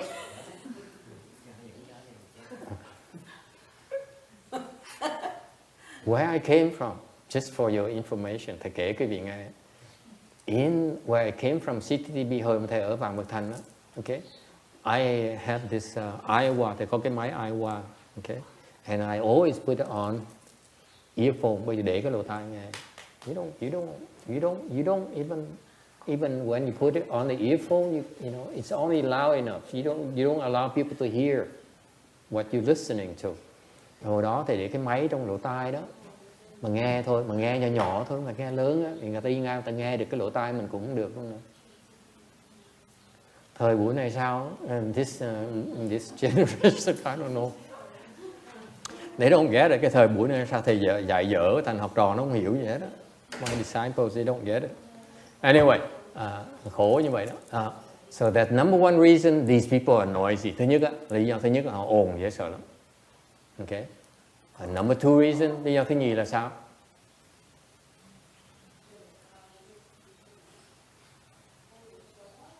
They have the chance to observe how the master lives. Họ có cơ hội để quan sát ông tổ sống là sao, ông này ông làm cái gì.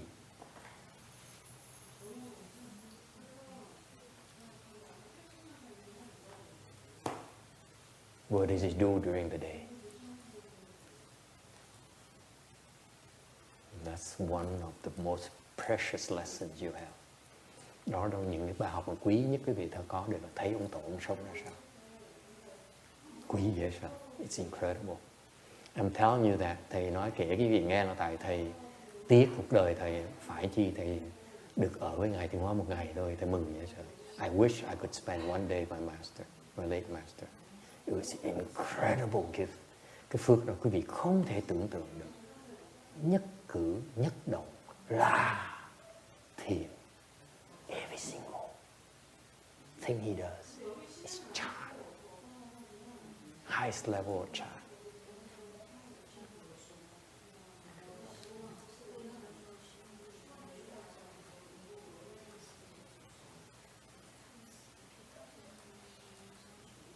Mà cái người mà chưa giác ngộ, làm sao ta hiểu được? The people who are not enlightened, how are they going to get it? It will be a waste of their time. Phí thời giờ. Agree? Xứng đáng được cho vào. You worthy of it, you allowed to enter the room. xứng đáng mới được cho vào phòng, không xứng đáng không được vào phòng. Cái phòng nó không được vào, cannot enter. Không được vào quét nữa luôn. You not allowed to come in and even sweep the floor or vacuum the carpet. You're not allowed to. Không được cho vào hút bụi nữa luôn, không được đâu. Mấy cái ông giác ngộ phải làm chuyện đó. The enlightened one have to do that, not the non-enlightened.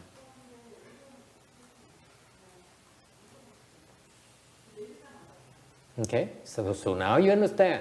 You start out as a slave because you learn to vacuum, to sweep the floor. So that when you become room entering disciples, you continue to sweep the floor and vacuum the carpet. Because if you don't know, how are you going to learn? Tại bây giờ mà bởi vì cái người mà sa di bắt đầu là bắt họ làm việc nhiều vậy, bắt đầu lo quét nhà này, hút bụi này. Tại sao? Trong tương lai mà khi cái bị giác ngộ rồi á, biết hút bụi, biết quét nhà mới cho vào làm. Okay, you got it? And you think, you know, we need slaves? Cái vị tưởng mấy ông tổ cần nô lệ hả? No, I don't think so. The truly enlightened ones do not need slaves. Những người mà thiệt sự mà ông thầy mà giác ngộ rồi họ đâu cần nô lệ đâu. Mấy ông thầy mà chưa giác ngộ mới cần nô lệ. Only the unenlightened ones require slaves. Okay, never mind. 143. Bắt đầu. Now we begin. That's just the introduction so far. Now we begin. Get some more information about the great sixth patriarch. Bắt đầu nói về cho quý vị về chi tiết về lục tổ. Sư cô già nhàm nè. See, look how bored she is. Look at that. See. The great master was named Hui Neng. His father was the Lu family and has a personal name Xing Tao. His mother was of the Li family. 大师名慧能，夫吕氏，魏行什么？行套，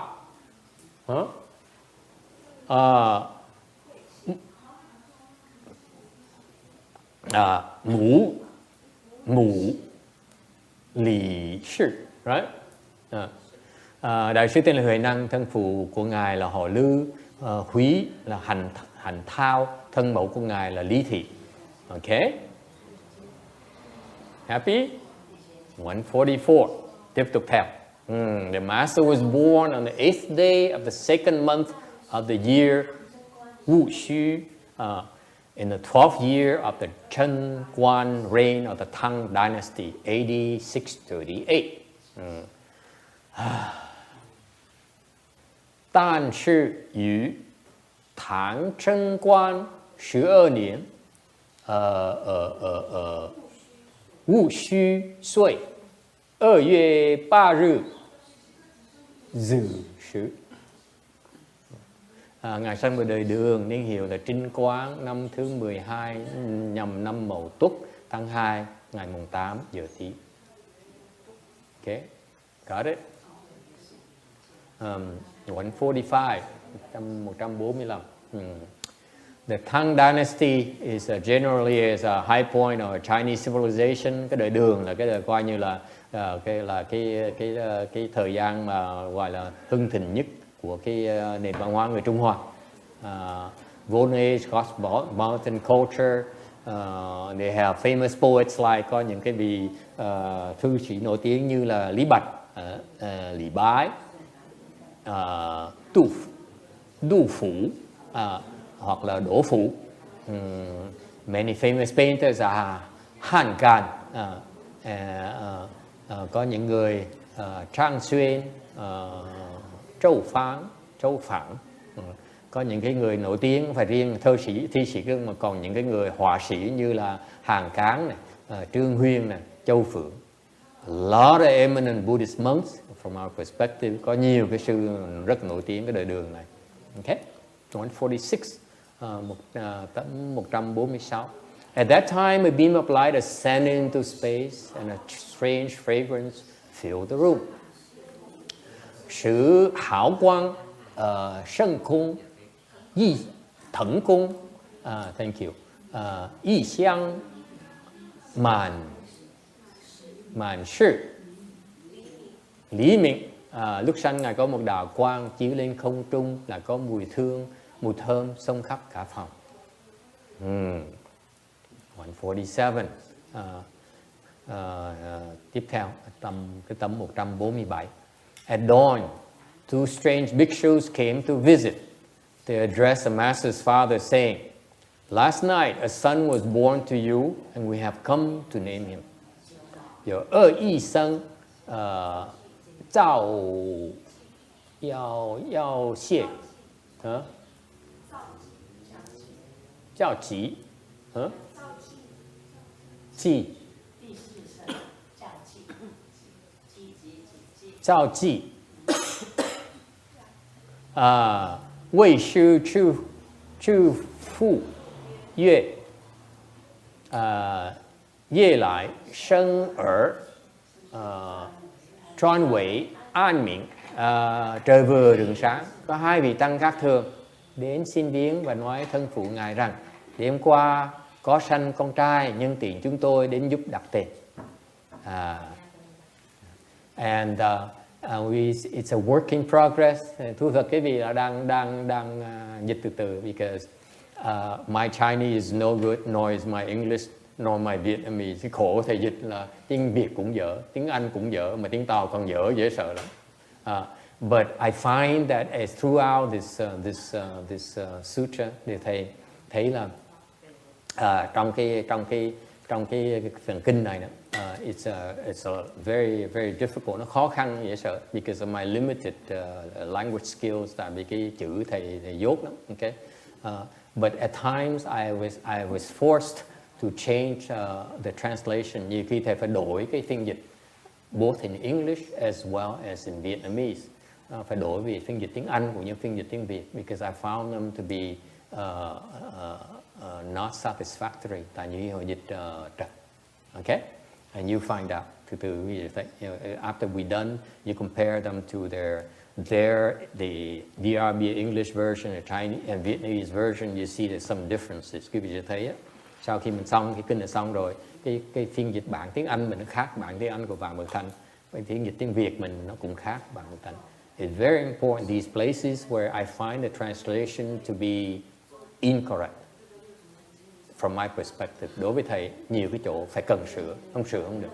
I'm lazy, but there are places where, you know, this is why it's so dangerous to translate sutras. Thành cái thầy khổ tâm lắm, tại vì thầy né là dịch mấy cái kinh, tại thầy sợ dịch kinh lắm. I'm scared of translating sutras, because if I make a mistake, I fall to the hell. So làm trật một cái là đọa. That's why I'm scared. But sometimes I have no choice. Những khi thầy kẹt, thầy phải làm đại thôi. Okay? Hopefully I won't fall to, you know, the worst hell. Ít nhất là biết đã sám hối nhẹ như vậy, nó nhẹ tội hơn tí. The text on slide 148, tấm 148. It can be Hui above and below Nẫn. The father said, "Why shall he be called Hui Nẫn? Khởi sang Hui, xa Nẫn ye. Phụ yue, hở miệng Hui Nẫn, nên đặt thượng huệ hạ năng, thân phụ Ngài hỏi tại sao gọi là huệ năng." So you see, this is, I think that this is Chinese, and you Chinese, you can help me out, because that's how they address above and below. Bên người Tàu, người ta có cái phong tục ta gọi là để tỏ cái lòng thành kính, dùng thượng với hạ. Is that right? Có ai có muốn thêm? Anyone wants to add something? You Chinese people? Có muốn thêm bớt gì không? No?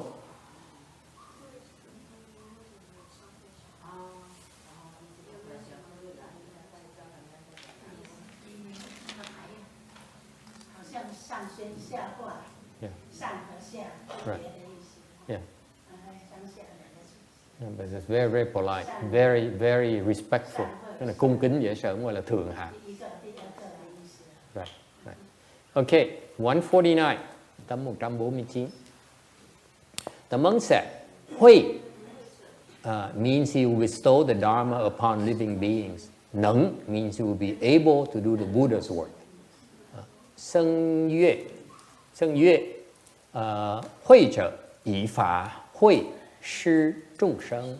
Neng trở Neng phổ sự. Tăng đáp. Huệ nghĩa là đem pháp huệ mà thí cho chúng sanh. Năng nghĩa là làm được Phật sự. Okay, so it's very interesting that for a very lowly family, cái về thấy cái chuyện nó dị thường dễ sợ, là một cái gia đình nghèo, không có gì đặc biệt hết đó, không phải là quý tộc, mà bỗng nhiên có vị tăng tới đặt tên cho. You have two monks who came to offer to name this boy. Thế là cool. Nhìn lịch sử họ có những cái chuyện gì thường xảy ra, biết là mấy người này có cái chuyện gì lạ. You see that's not a ordinary child. Cái con người, cái tông tích cũng phải là người bình thường, người tầm thường. So Hui, cái huệ là gì?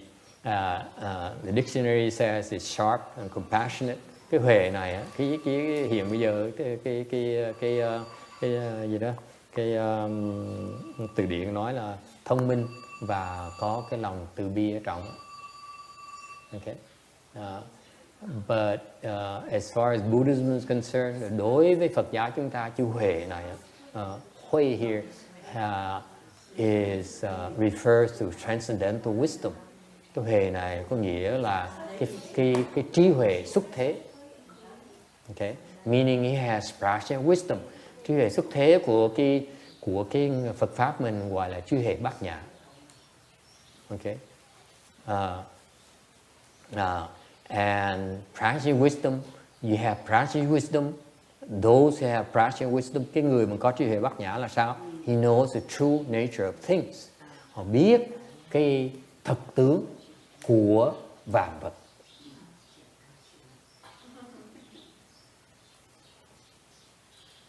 Okay, he knows the true marks of all things. What does it mean? Thực tướng nghĩa là sao? What happens when you see the truth? For example, is the truth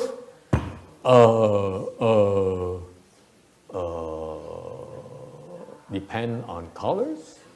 Sự thật nó có màu hay không?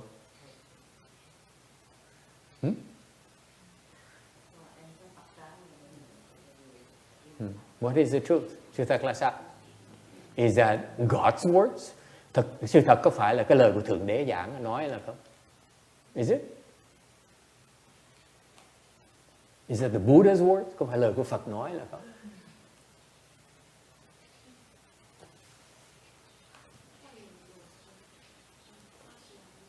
What is the truth? Sự thật là gì?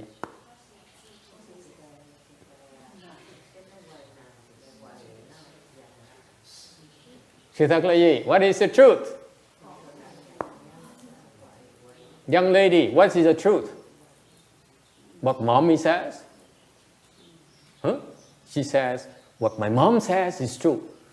Cái cô là cô em bé, cô nói là mẹ con nói cái gì cũng là sự thật hết.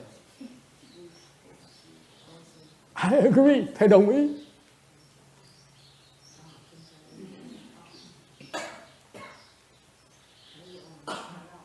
What is the truth? Sự thật là gì? Cô quan ngân, sự thật là gì? I asked Master Shay disciples, what is the truth? What is the truth?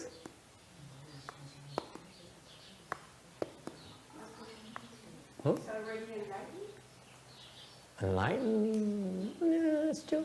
Người giác ngộ. The enlightened people, they call enlightened because they see the truth. Cái người mà giác ngộ thấy được sự thật. The people who are not enlightened yet cannot see the truth. Cái người mà chưa giác ngộ không thấy được sự thật. And we're talking about great enlightenment, not a small enlightenment. Cái người mà tiểu giác ngộ chưa thấy được sự thật. Meaning the fourth stage Arhat, the practical Buddhas cannot see the truth. Cái người tứ quả A-la-hán, cái người bích chi Phật chưa thấy được sự thật. Không thấy được. That's why, and it shows, bởi nó lộ ra, when they explain the Dharma, khi họ giảng Pháp đó, when they explain to you how to meditate, họ giảng cái vị ngồi thiền. And you listen and say, Not quite. Nghe cái lời giảng của họ, phương pháp thiền của họ đó, họ giảng đó. Okay. Tứ quả là bích chi Phật. Okay. Lời giảng của họ, phương pháp của họ chưa tới nơi tới chỗ. Okay. Because, tại sao? They haven't seen the truth yet. Họ chưa thấy sự thật. Tại họ không thể nào giảng cái cách mà thấy cái sự thật được. They haven't seen the truth yet. That's why they don't know how to tell you. They don't know. They cannot tell you how to see it. Make sense? Họ chưa thấy sự thật, sao dạy cái việc cách nhìn sự thật được, cách thấy sự thật được. Right? Đúng Quảng Ngân?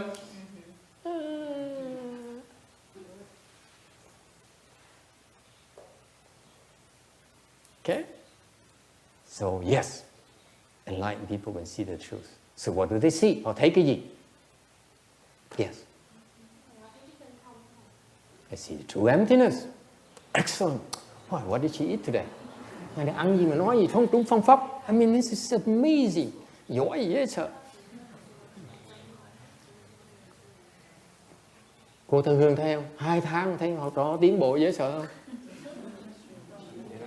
I asked Jin Xiang, you're falling behind. My disciple has improving in leaps and bounds in 2 months. Yes. Họ thấy cái gì? What is the truth? Khi mà thấy được sự thật, what happens when you see the truth? Khi quý vị thấy sự thật, chuyện gì xảy ra thưa quý vị? Young man, what do you think? You imagine the young man back there, okay? The one who doesn't play soccer, cái người mà không biết chơi đá banh đó, okay? What do you figure? What happens when you see the truth? What happens? Cái người mà thấy sự thật nó khác chỗ nào? What's different about them? Anyone? What do the book say? Sách nó nói sao? Come on. Yes, sir. When you can see the true truth, then your opinions can be completely eliminated. You can see the way it is. Very good. Which temple do you come from? Boy, I like to go see your sư phụ. Ông này nói trả lời đúng phương pháp, ông nói là traitor. I didn't mean it.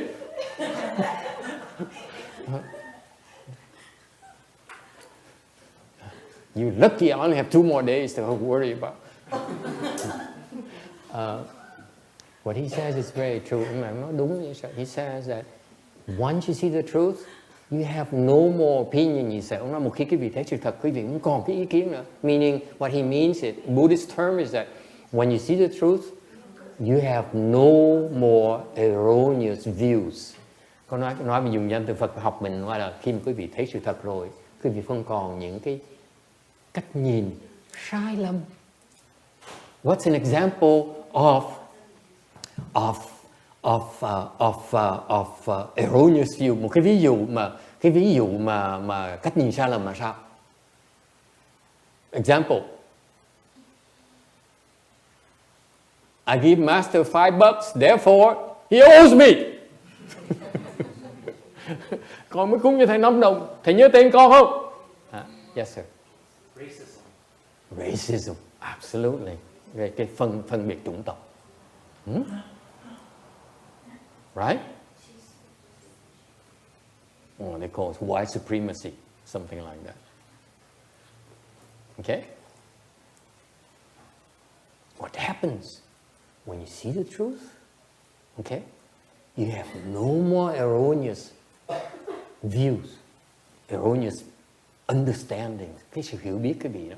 Right now, in other words, may I be blunt with you? Without want to offend you important donors to the temple. Không muốn phật lòng những người thí chủ của chùa. The truth is that you're so confused. quý vị Bài xì lỗ khổ quá đi. Okay? Because you haven't seen the truth yet. Tại vì quý vị chưa thấy sự thật. When you see the truth, I will close today. Ngày hôm nay thì xin đóng cửa lại. Kết thúc bằng cách sự thật là gì?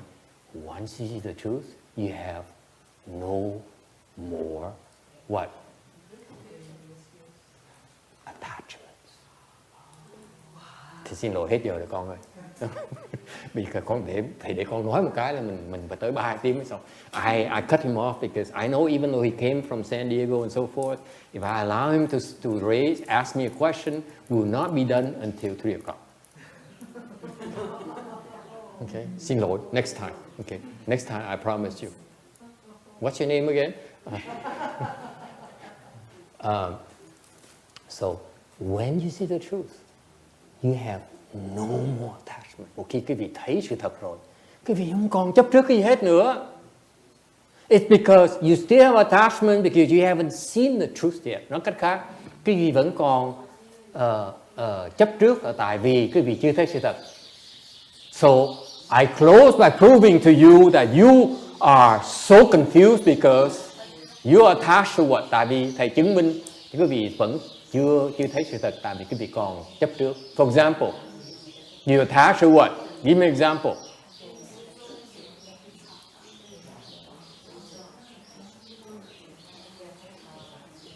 You attach to small dragons. Thầy chứng minh quý vị thấy là ngày hôm nay tất cả quý vị còn chấp trước về tiểu long.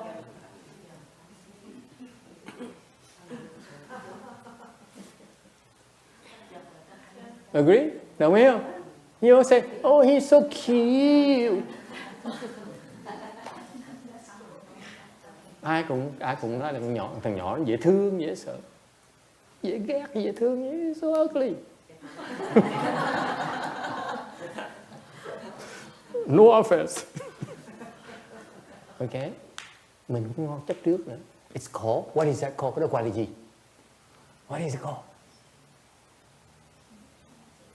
Total begins with an F. Total. Xiển chê. Don't shake your head. Total.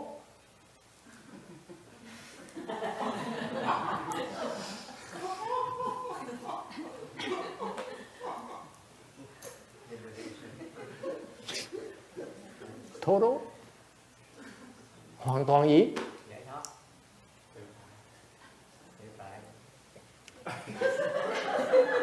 Come on. See what I mean? Quý vị thấy không? You are so confused. You don't even know what I'm getting at. Quý vị rõ ràng quý vị bác sĩ lô cô hết. Total. Freedom. Thank you. Freedom. Tự do. No one is binding you. Not even your daughter is binding you. Con gái mình nó cũng kẹp mình cũng không được nữa. You can't say, Mom, don't you love me? No, I hate you. Quý vị thấy, con gái mình nó nói, ủa, mẹ không thương con, nó tao ghét mày, thương mày sao được? Tại tao thấy sự thật rồi. Want to see the truth? I don't love you anymore. Mẹ mới thấy sự thật rồi, mẹ không còn thương con nữa. Đấy. I'm no longer attached to you. Mình không còn chấp trước nữa. Okay, please run away. Bỏ nhà chạy đi con. Kim Điền does find this funny. Cô Kim Điền không đồng ý với chuyện này. Because you haven't seen the truth yet. Tại cô Kim Điền chưa thấy sự thật. Okay? Alright, we stop here today. Ngừng lại đây. Trang 50, 150. Thank you everyone.